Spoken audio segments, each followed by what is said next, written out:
ถือว่าเป็นมื้อที่เพิ่นได้แสดงให้เราได้เห็นถึงความเป็นจริง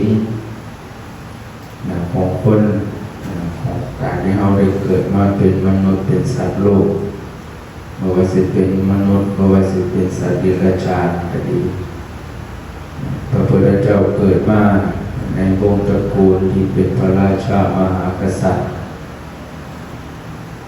ซึ่งในอนาคตถ้าพระพุทธเจ้าท่านก็ได้บอกบวชท่านก็จะได้ครองราชย์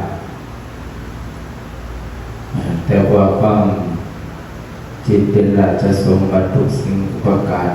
ที่พระพุทธเจ้าที่เพิ่นได้เป็นเกิดขึ้นมาในตระกูลของพระมหากษัตริย์ของพระราชาแต่ว่าเพิ่นก็บ่ได้อยู่เสวยราชสมบัติเพิ่นเห็นถึงความ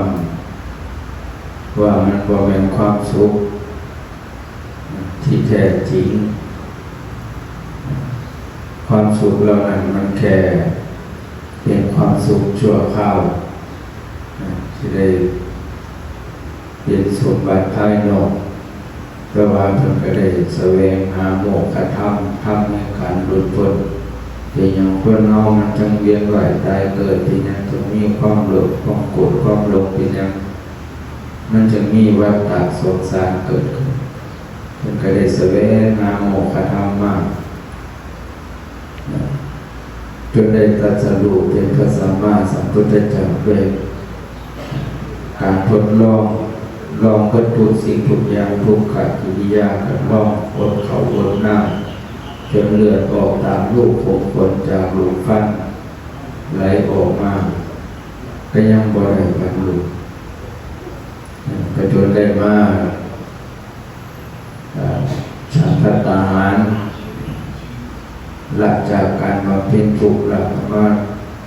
ฉันเข้าฉันน้ำเป็นปกติเลี้ยงกายยังอัตภาพมันเป็นไปแล้วสู่กับม่านในสังขารม่านในร่างกายกับม่านที่ม่านอยู่ทุกสิ่งทุกประการสู้มาเป็นจนได้ตรัสรู้เป็นพระสัมมาสัมพุทธเจ้าหลังจากมาเพื่อสิบรรลุได้พระพุทธเจ้าเพิ่นสั่งสมบารมีมา4อสงไขยก็ได้อีกแสนกับ4อสงไขยเนี่ยอสงไขยแปลว่านับบ่ได้หลังจากที่พระพุทธเจ้าเพิ่นได้พูดพยากรณ์แต่ก่อนพระพุทธเจ้าพระนามว่าที่ปังกรเพื่อนได้เป็นพระพุทธเจ้าในครั้งนั้นในอดีตกาลพระพุทธเจ้าพระนามว่าพระโคดมคือพระพุทธเจ้าองค์ปัจจุบันในตอนนั้นท่านเป็นสุเมธดาบทเสวยชาติของเพิ่นในเขานั้นเพิ่นเป็นดาบทชื่อว่าสุเมธ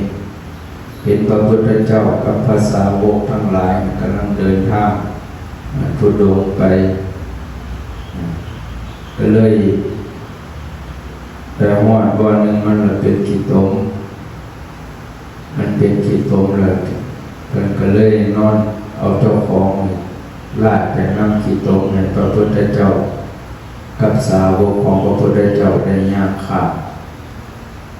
แต่ครั้งนั้นพระพุทธเจ้าพระนามว่าที่ปังกรท่านก็เลยพยากรณ์ว่าท่านจะได้เป็นพระพุทธเจ้าในอนาคตการซึ่งมีพระนามว่าพระโคดมตั้งแต่นั้นมา4อสงไขยกับอีกแสนกับเพิ่นได้สั่งสมบารมีมาตลอด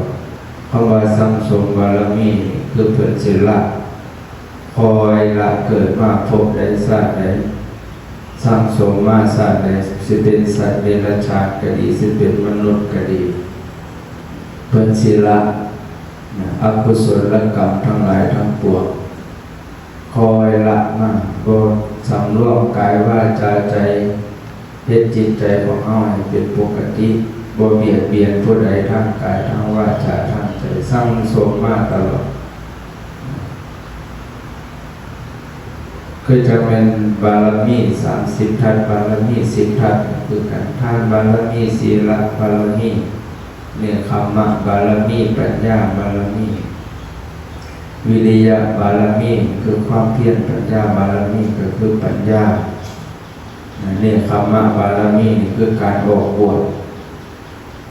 วชเป็นดาบทแน่การปราศจากการคลองเลือดได้มารักษาศีลแน่สร้างสมมาตลอดขันติบารมีก็คือความอดทนอดกันสัจจะบารมีก็ความสื่อสัตย์เรื่องของวาจาอย่างเจเม่ใบที่เราเคยได้ยินตัวเจ้าของว่าเป็นใบมาพ่อว่าบ่อยากว่าบ่อยากว่าบ่อยากเถียงบ่อยากอีหยังนำตัวใดสัจจะบารมีอธิษฐานบารมีคือการอธิษฐานเมตตาบารมีมีความเมตตากรุณาครั้งที่เพิ่นเป็นสร้างหนึ่งเพิ่นเป็นโพธิสัตว์เป็นสร้างเพิ่นก็เป็นเจ้าของเจ้าโขงเป็นหัวหน้าของโขงคอยเบิ่งลูกน้องอยู่ตลอดเวลาความเมตตากรุณาแล้วก็อุเบกขาบารมีคือความว่างเฉยสิ่งใดควรว่างสิ่งใดบ่ควรว่างสิ่งใดควรว่างก็คือผ่านจากความโลภความโกรธความหลงจากกิเลสตัณหาอกุศลกรรมทิ้งมันนี้ในเฮาเศร้าหมองจากนั้นมาเนี่ยเพื่อจะได้สร้างสมบัติบุญญาบารมีมาจะได้ตรัสรู้เป็นพระสัมมาสัมพุทธเจ้าเราเพิ่นทดลองโหทุกสิ่งทุกอย่างอันใดควรอันใดดีอันใดบ่ดีเพิ่นก็จังได้นำเอาธรรมะเหล่านั้นมาแนะนำเวนยสัตว์คือหมู่เฮาจนวันปัจจุบันให้เฮาได้เฮ็ดตามผู้ใดได้เฮ็ดตามคำสอนของเพิ่นก็ถือว่าได้เห็นพระพุทธเจ้าได้พบพระพุทธเจ้าอันนี้คือการตรัสรู้ของพระพุทธเจ้าส่วนปรินิพพานคือการดับขันธ์ร่างกายธาตุสี่ขันธ์ห้าของเพิ่นกระดับสูญไปแต่ว่าสิ่งที่เพิ่นแสดงให้เฮาได้เห็นนั่นก็คือคนเฮานะครับมีความเกิดแก่เจ็บตายกันทุกคนโดยเท่าเทียมกันบ่มีไผเรื่องไผความเป็นความตายความเกิดแต่ว่าสิ่งที่บ่เท่าเทียมกันก็คือคุณงามความดีก็คือบุญกุศลก็คือกรรมคือการกระทำของคนเราที่แตกต่างกันเพราะฉะนั้นก็ถือว่าเนื่องในวันวิสาขบูชาเราก็ได้มีโอกาสในการที่จะมาเข้าวัดทำบุญตักบาตรรักษาศีลเจริญจิตภาวนาเพื่อเป็นพุทธบูชาธรรมบูชาสังฆบูชาแด่พระพุทธเจ้าพระธรรมพระสงฆ์มีพระพุทธพระธรรมพระสงฆ์เป็นที่พึ่งที่ระลึกพึ่งอย่างอื่นเขาก็พึ่งได้เบิดละพึ่งพ่อพึ่งแม่เขาก็พึ่งมาแล้วพึ่งครูบาอาจารย์เขาก็พึ่งมาแล้วเมื่อสร้างร่างแปลงพอให้ร่างกายเขาได้พักพิงได้อาศัยเขาก็ได้พักมาแล้วจะตายไปเขาก็ต้องหาที่พึ่งของเขาจิตของเฮาสิไปทางหน้าถ้าตราบใดที่เฮายังบ่ได้ดวงตาเห็นธรรมยังบ่ได้บรรลุธรรมยังบ่ได้หลุดพ้นจากกองทุกข์เฮาก็จะได้หมุนเวียนว่ายตายเกิดกันอยู่นี้บ่ว่าสิเป็นบรรพชิตบ่ว่าสิเป็นฆราวาสถ้าเฮายังสลัดกิเลสตัณหาออกมันบ่ทั่วบ่ถึงยังออกบ่เบิดบ่เกี่ยงบ่เสี่ยงมันก็ได้มาหมุนอยู่ในวัฏฏะอันนี้คือเก่าเพราะฉะนั้นการที่เฮาสิหมุนกับหมุนด้วยความฉลาดหมุนให้เกิดปัญญาหมุนโดยอาศัยสติอาศัยสัมปชัญญะอย่าไปปล่อยให้มันหมุนทิ้งไปแต่ละมื้อถ้าร่างกายวัฏฏะสงสารของเฮาหมุนไปชาติใดหมุนไปก็ให้มันเจริญรุ่งเรืองยิ่งขึ้นไปอย่าหมุนไปในทางที่มันต่ำถ้าหมุนไปในทางที่มันต่ำมันก็บ่มีโอกาส